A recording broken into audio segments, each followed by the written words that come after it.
ገብረ-ኄር የዐቢይ ጾም 6ኛ ሳምንት። ይህ የዐቢይ ጾም 6ኛ ሳምንት ገብረ-ኄር በመባል ይታወቃል። ትርጉሙም ታማኝ በጎ አገልጋይ ማለት ነው። ጌታችን መድኃኒታችን ኢየሱስ ክርስቶስ በመዋዕለ ሥጋዌው በዚህ ምድር በተዋሕዶ በተገለጠበት ዘመን ሐዋርያት ባሉበት፣ ሰዎች በተሰበሰቡበት ካስተማራቸው ትምህርቶች መካከል ወንጌላዊው ማቴዎስ በክታቡ በማቴዎስ ወንጌል ምዕራፍ 25 ከቁጥር 13 ያሰፈረው ጌታችን ከጌታቸው ዘንድ መክሊትን ስትቀበሉ ለባሮች አስተማረውን በዚህ ሳምንት በሰፊው የምንማረው ትምህርት ነው። ይህንም ትምህርት ከማስተማሩ በፊት ሁለት ተዛማጅ ትምህርቶችን በማቴዎስ ወንጌል ምዕራፍ 24 እና በማቴዎስ ወንጌል ምዕራፍ 25 ከቁጥር 14 እስከ 30 እንደዚሁም አስተምሯል። በእንተ ሰዓት ወበዕለት፣ ስለ ሰዓትና ስለ ሌሊትም፣ እንዲሁም ማቴዎስ ወንጌል ምዕራፍ 24ን በእንተ 10 ደናግል እንዲሁም ስለ 10 ደናግላት ማቴዎስ ወንጌል ምዕራፍ 25 ያስተማራቸው ናቸው።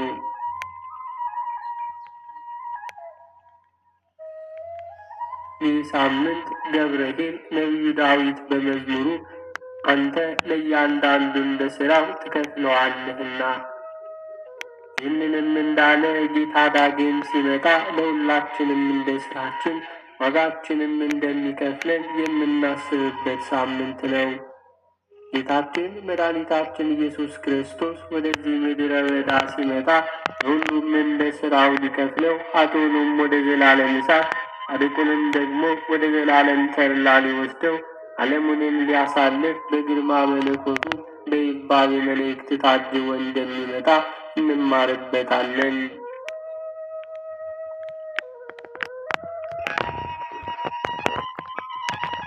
አንድ ባለጸጋ ሰው ባሪያዎችን ጠርቶ ለአንዱ 5 መክሊት ሰጠው። 2 መክሊት የሰጠውም አለ፣ 1 መክሊት የሰጠውም አለ። ከዚህም በኋላ ወደ ሩቅ ሀገር ሄደ። 5 መክሊት የተቀበለው ወርዶ ሌላ 5 ትርፎችን 10 አደረገ። 2 የተቀበለውም አትርፎ 4 አደረገ። 1 የተቀበለው ግን ሄዶ መሬቱን ቆፍሮ እንዲሁም በሻሽ ጠቅልሎ የጌታውን መክሊት ቀበራት። ከዚያን ጊዜ በኋላ ጌታቸው መጥቶ ቆጠራቸው። 5 መክሊት የተቀበለው ቀርቦ ጌታዬ 5 መክሊት ሰጠኝ ነበረ፣ እነሆ 5 አተረፍኩ አለው።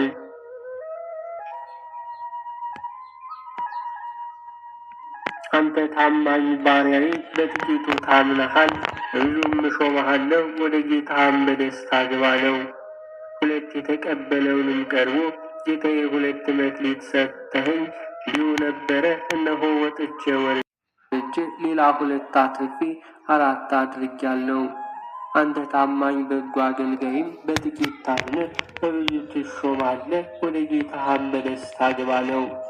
1 መክሊት የተቀበለው ግን ቀርቦ ጌታዬ አንተ ክፉና ጨካኝ፣ ካልዘራህበት የምታጭድ እንዲሁም ካልበተንህበት የምትሰበስብ እንደሆንኩ ስላወቅሁ መሬቱን ቆፍሬ ቀበርኳት፣ ሊኋት መክሊቷም አለው።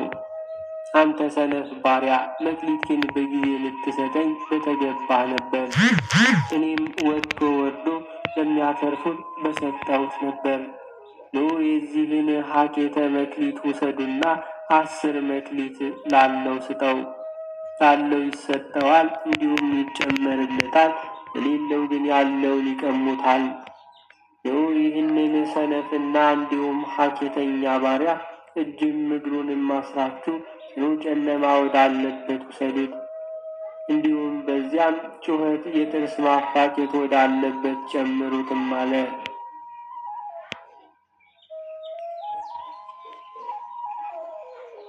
መክሊት የክህደት መለኪያ ነው።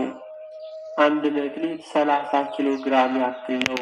በዚህ ምሳሌ ላይ እንደተገለጸው መክሊት የሚለው ቃል ገንዘብን ያመለክታል። ባለጸጋ የተባለው ደግሞ ጌታችን ነው። መክሊት የተባለው ልዩ ልዩ የአገልግሎት ጸጋ ነው። ያተረፉት በሚገባ በታማኝነት ያገለገሉ ቅዱሳን ሰዎች ናቸው። መክሊቱን የደበቀው ደግሞ በታማኝነት በተሰጠው ጸጋ ማገልገል ሲገባው ያላገለገለ ነው። ጌታቸው ሊቆጥራቸው በመጣ ጊዜ እንዲሁም ማለትም በዕለተ ምጽአት ለሁሉም በአገልግሎት ዋጋ ለመስጠት እንደሚመጣ ያሳየናል። ያገለገሉትን ወደ ጌታ ደስታ ግባ አላቸው ማለት ታማኝ አገልጋዩ መንግሥተ ሰማያት ይወርሳልና፣ ሰነፎች ደግሞ ጥርስ ማፋጨት፣ ጽኑ ስቃይ፣ ጨለማ ባለበት ሲሆን መግባት የሚያሳይ ነው።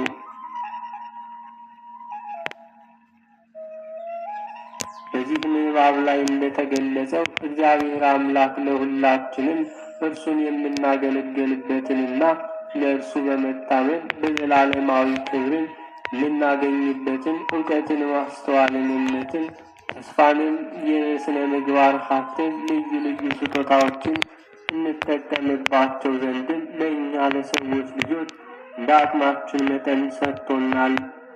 እነዚህም ሁሉ ነገሮች እንዲሁም የሥጋችንን ምኞት ለማስፈጸም የተሰጡ ሳይሆኑ ነፍሳቸውን የምናከብርበትን መልካም ሥራን የምንሰራባቸው መሳሪያዎች ናቸው።